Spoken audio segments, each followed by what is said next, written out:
पार्टियां कोर्ट जाके जा रही हैं। देखिए, अदालत जाने का तो रास्ता सबको है देश में, लेकिन वक्फ अमेंडमेंट एक्ट अब कानून बन गया है और इसका जब रिजल्ट आएगा तो मुस्लिम भाई नाराज नहीं होंगे, खुश होंगे। जो वक्फ अमेंडमेंट एक्ट है वो बहुत अच्छा अमेंडमेंट एक्ट है। मैं बिहार के मुस्लिम भाइयों से, देश के लोगों से अपील करता हूं, क्योंकि मैंने 2013 में भी पार्लियामेंट में चर्चा की शुरुआत की थी। तब भी हमने वो कमियां गिनाई थी जो कमियां उस बिल में थी, और इस बिल में वो सारी कमियां दूर कर दी गई हैं।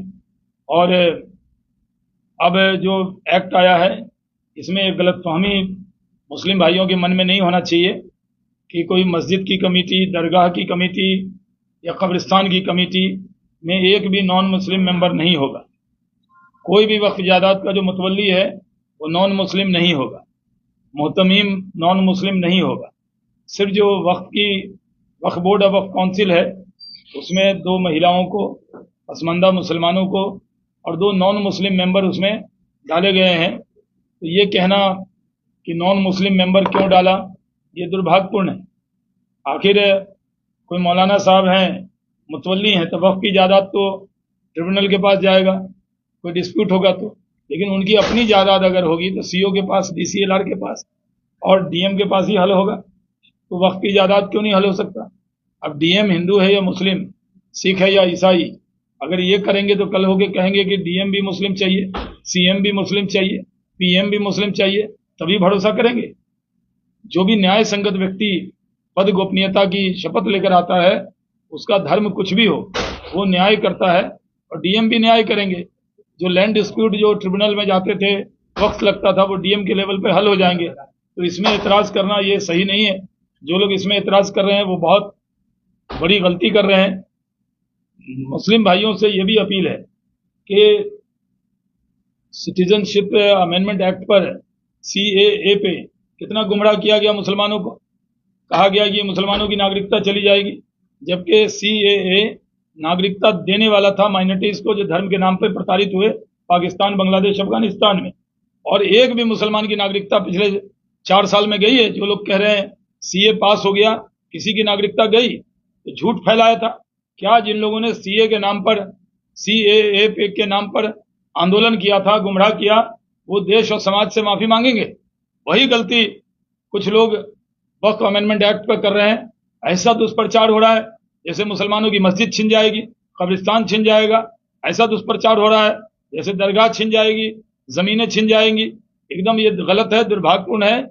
मुसलमानों के पास जो वक्फ की जायदाद है, वक्फ की जायदाद इसलिए वक्फ की गई थी कि इससे गरीब का, वक्फ क्या होता है कि आप डोनेट करते हैं अपनी प्रॉपर्टी को कि गरीब को, यतीम को, विधवा को इसका लाभ होगा, लेकिन वो बेच दिया गया। क्या वक्फ बोर्ड के लोग जवाब देंगे? लालू जी ने भी पार्लियामेंट के फ्लोर पर कहा था, पूरा डाक बंगला, चौराहा, मॉल बन गया, अपार्टमेंट बन गया, उसका मालिक कौन था? वक्फ बोर्ड था। वक्फ बोर्ड ने कौड़ी के भाव लीज कर दिया और मुकदमा भी हुआ तो जाके केस हार के पैसा ले लेके सिर्फ लिटिगेशन। वक्फ के एक्ट में ज्यादातर मामला या तो ये खुद बेच देते हैं, लीज कर देते हैं, या कोर्ट में जाके मुकदमा हार जाते हैं और बड़ी बड़ी बिल्डिंग बनने देते हैं।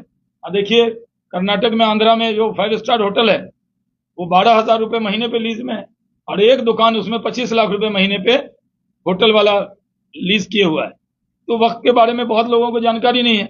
मीडिया में भी इसके बारे में जब चर्चा हुई तभी जानकारी आई है। इसलिए मैं कहता हूं ये वक्फ अमेंडमेंट एक्ट देश के मुसलमानों के हित में है, किसी मुस्लिम भाई को घबराने की जरूरत नहीं। आने वाले दिनों में बहुत सुंदर भविष्य बीजेपी का है, और जो चुनाव आने वाले हैं इस बार, उसमें तो हम लोग नीतीश कुमार जी के नेतृत्व में लड़ेंगे। स्ट्राइकिंग रेट जो है, पिछली बार हमारा बहुत अच्छा था, इस बार उसको आईपीएल स्टाइल में स्ट्राइकिंग रेट लेंगे।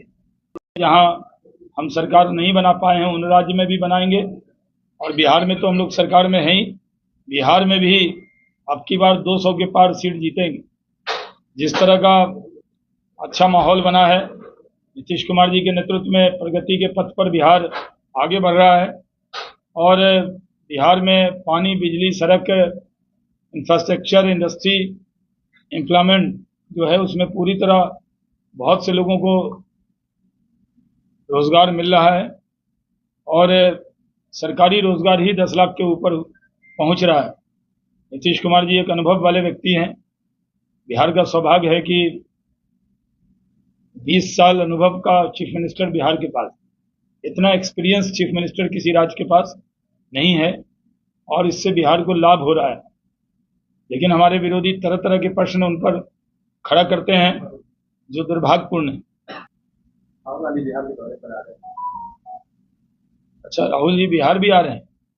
पिछली बार राजद के लोगों को ये शिकायत थी कि 70 सीट राहुल जी सोनिया जी ने दबाव डालकर लालू जी से ले लिया था और जीते 19, 51 सीट हार गए। तो जो पार्टी 51 सीट हार जाए, इतनी सीटें लड़ने के बाद, इस बार राजद उनको भाव नहीं दे रहा है, इनके स्टेट के नेताओं को। तो इसलिए राहुल गांधी जी को बुलाकर राजद पे दबाव बनाने की कोशिश है, क्योंकि चुनाव तो अभी थोड़ी दूर है।